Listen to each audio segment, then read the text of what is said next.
Virgo, stick around because I am going to prove to you that the universe is absolutely on your side. We're going to go into the astrology and then get into the cards. Welcome, guys. This is your weekly tarot card reading for Virgo sun, moon, and rising sign. There's always an extended reading. If you want to join me for that deeper message, the link is below, or you can join my Unbound membership here on Born Without Boundaries Tarot and get access to all the extended readings, unlimited, plus all the channel perks. So think about that. I hope you guys can join. I always do a daily tarot card reading over on my second YouTube channel, Astrology Motivation. So I will attach the link above, and it's a live chat so we can interact there.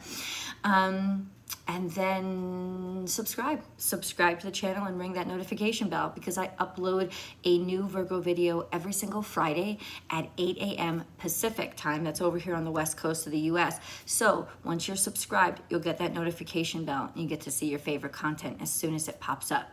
So let's get into the astrology, guys, because it's really important this week that you understand that what you go through in the beginning of this energy week is 100% designed to make you extraordinarily successful toward the end.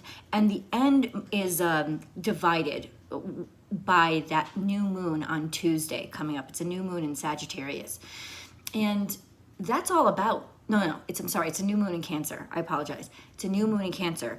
So that's all about sort of starting afresh, starting clean slate. That's what new moons are. It's a great time for a new beginning. It's a great time for a new sense of almost like rebirth of yourself.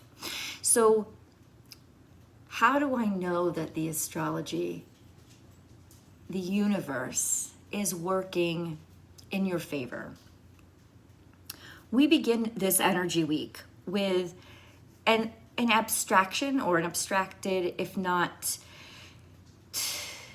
uncomfortable aspect to Pluto, and then quickly move into a sextile with Chiron. Now, a sextile with Chiron, Mercury sextile Chiron, is going to help us figure out or understand or become wiser or clearer based on what we've been through. What have our mistakes taught us? What has our pain taught us? Basically being able to put those lessons that were most difficult to use to a practical purpose. And with that, that aspect to Pluto, you can almost expect that at least through the weekend, it's going to feel almost like a mini Mercury retrograde, in that stuff from the past is going to keep coming back to you. It's going to keep revisiting you all week. Observe, because it's happening to allow you to observe, to remind you, to set you up for success so that you see that you've learned and can practically apply what you've learned in order to move forward. So this is about dealing with the pain, dealing with toxicity, dealing with the ways that you've suffered or what has hurt you in a way that is clear and logical so that you can somehow turn it into something functional. It becomes a resource in that capacity. Now, something beautiful happens around the new moon, like I said, Tuesday of next week. And that is that uncomfortable aspect of Pluto drops. And you get a fantastic aspect to Saturn in Aquarius, and that is a trine that allows things to flow very easily. When it comes to purpose, when it comes to law, order, rule, your mind, when Mercury is trine to Saturn, becomes very easily controlled. It becomes very controlled. It becomes very mature. It becomes very accessible to what you want it to do without you losing sight of, without pain or suffering or sorrow or emotions easily throwing you off.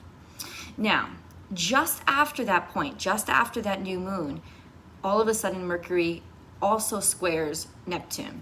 So now Mercury toward the end of the week is square to Neptune, which can be quite distracting, but it can also be extremely illuminating and give you a mentality that allows you to think way outside the box, allows you to think in abstraction.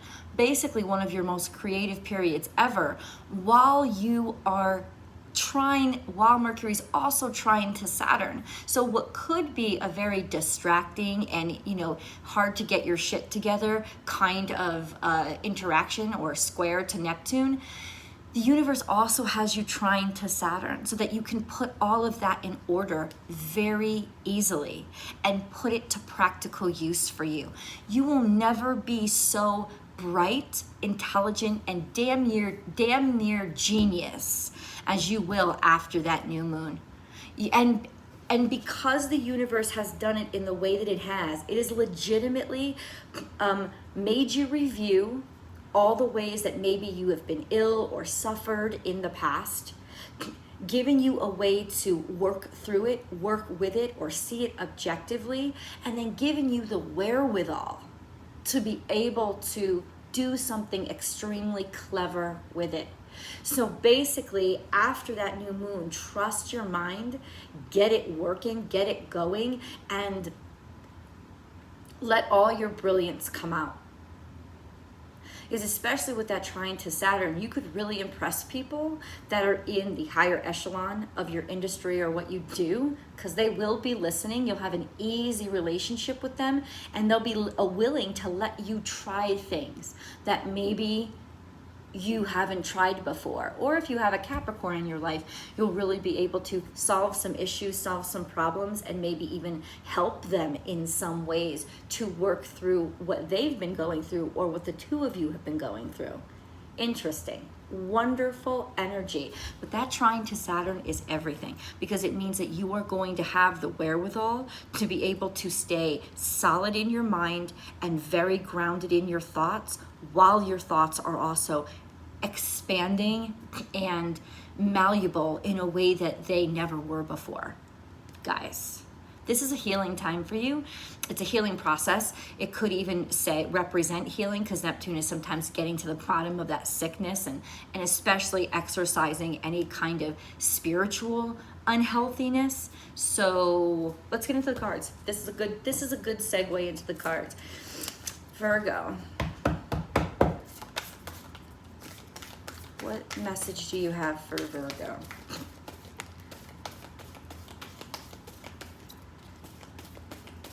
What message do you have for Virgo?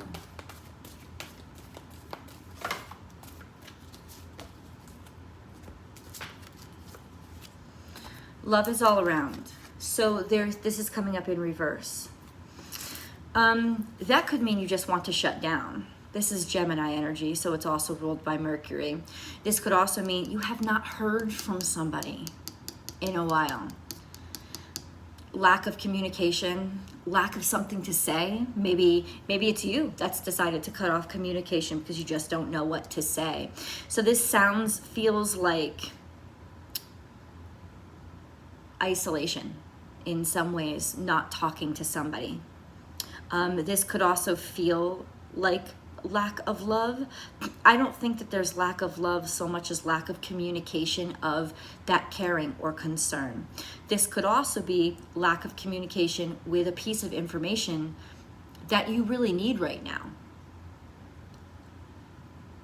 Long time coming, right? It's hard to be patient, but at the same time, this seems like something that you may not necessarily have control of, which means by the end of the week, the information could become very clear, and you finally hear from that person or that institution or whatever that you're waiting for. Be at home. So this is a time, and maybe because you're waiting or you want to know, you're staying close to the nest, close to your comfort zone. So essentially what you feel, this discomfort that you're feeling externally, you want to create a level of comfort in your life just on the day-to-day basis.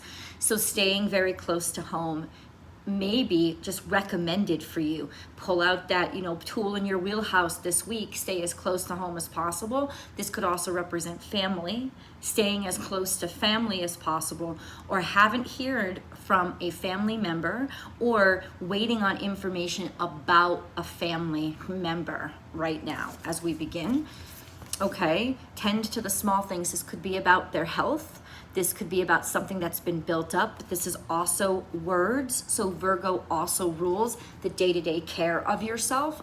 Something could have been built up with this person, as in they haven't been taking care of themselves. You're waiting on messages about their medical. If you're concerned about your medical a condition you have, or your health, this is all that tension that's saying, I'm staying close to home because I want to hear. This could also be about somebody hasn't said the little things. Somebody hasn't said what you want to hear from them. There's words that are unspoken, and there's a bunch of details that are missing in what they've told you, and you want to know more. Let's see if we can get you that information. Be fearless and bold. So this could recommend, because this is Aries energy, and this could mean easily that this is all about you. This is all about your body. This is all about taking care of your body. You're waiting to hear about something about taking care of your body regarding your health. But this could also be this situation that I described. Be fearless and bold. You making the decision, or the cards saying to you, you got to go after this information. It's not just going to come to you. So giving yourself that sense of importance, that sense of purpose that comes from your family, either by being around your family or because your family is just important to you. This sense of, well, I'm not going to wait around anymore. Be fearless and bold could be a literal statement from the universe saying, call. Make the call yourself. Go after the information and insist upon it, or stay on it and dog it, and don't let it off the hook because you want that information and you're going to get it. So what is that going to be determined by? Your intuition. Trust your intuition on this, and please don't think yourself out of it. Because for some of you, it's the right thing to do. I would say almost 70-30. 70 is you just have to wait on the information that's going to come later on. 30% of you is probably going to have to find the courage to just go after it. Go after the information yourself, or say the words, or have the conversation yourself. And you'll know it. This is not something you should push yourself into. If intuitively you're like, no, calling, or that's just gonna make it worse, not based on fear, but based on intuition, like, it's not my time. You'll feel it as terms of timing. It's not time yet. It's not time yet. And you'll know. Now, if you know inside, no, it's time. This has got to get done. Then you'll know, but don't let it be fear-driven. Intuition isn't fear-driven. Intuition is divinely driven. And that's the difference between intuition and your psychic abilities and your emotions. Virgo.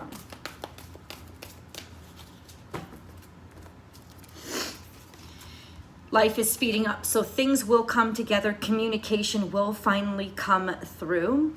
This is everything coming together. This is Gemini energy. And all of a sudden, it's like all of a sudden it coming through. Now, for me, this is like the telephone line.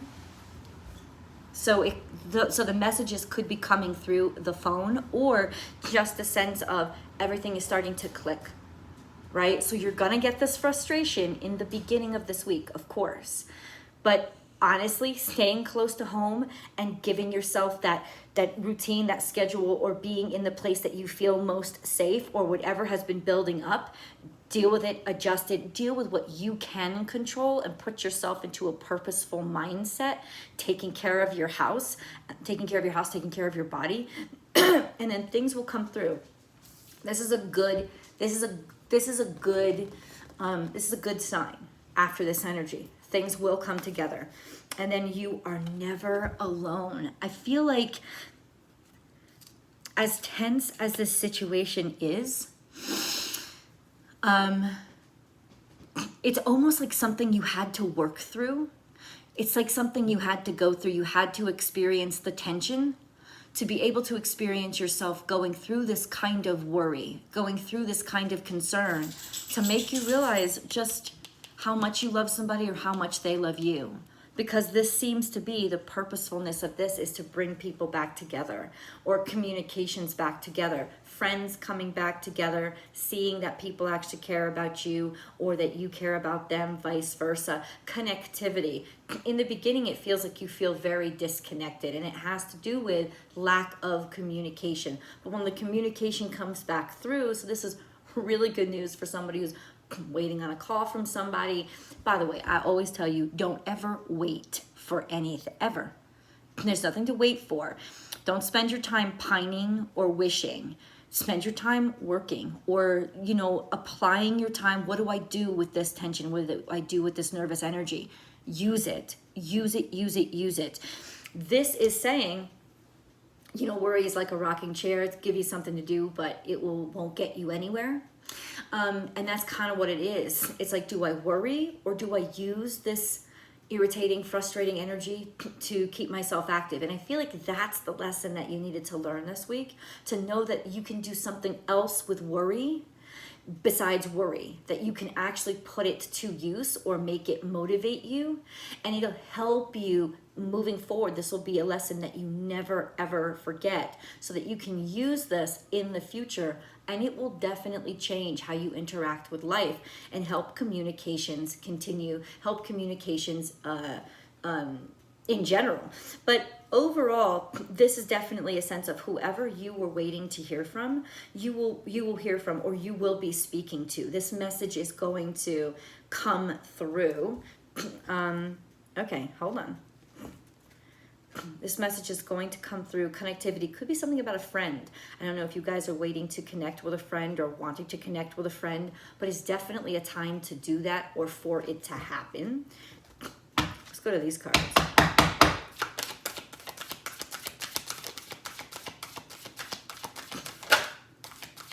What is this about? What is this all about? That's what I want to know. What was this situation about?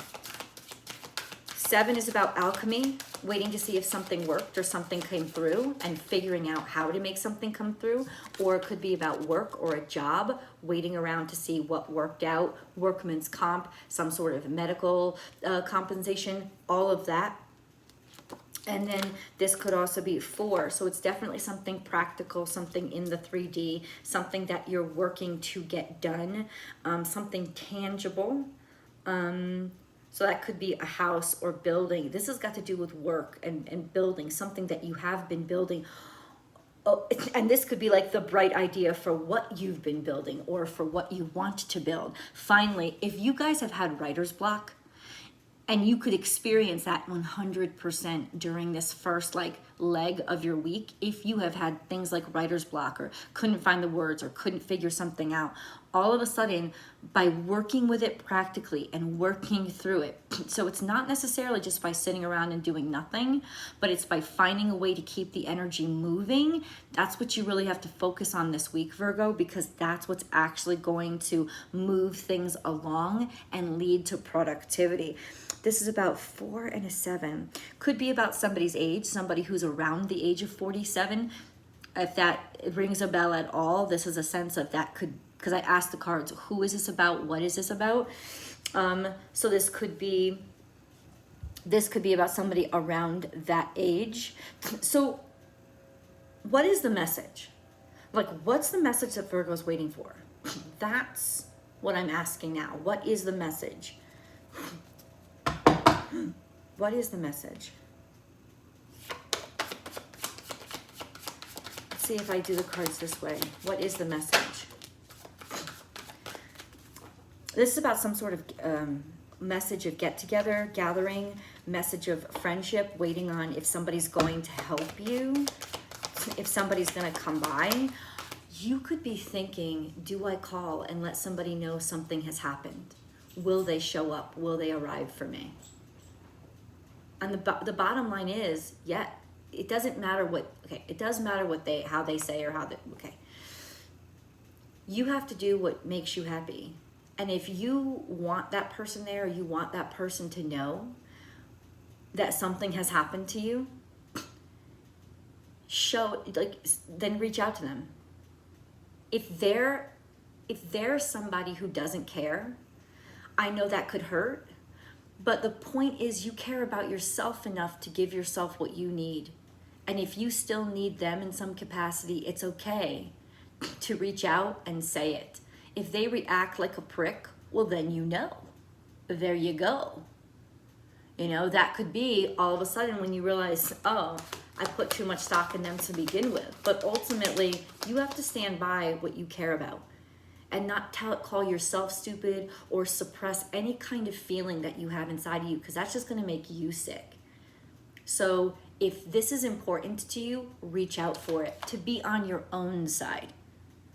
It's got nothing to do with anybody else's reaction or anything. It has to do with you saying to yourself, you're allowed this. You're allowed to feel this way, and it's important.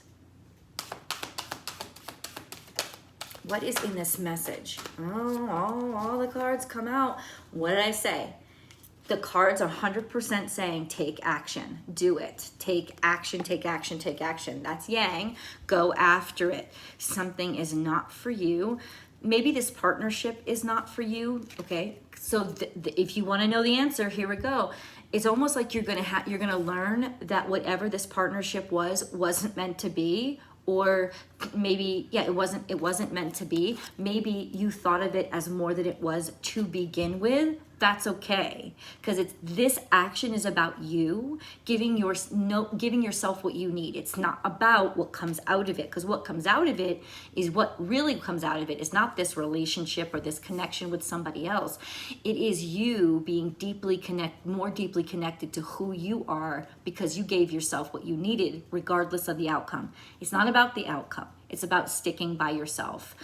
By the book and building blocks.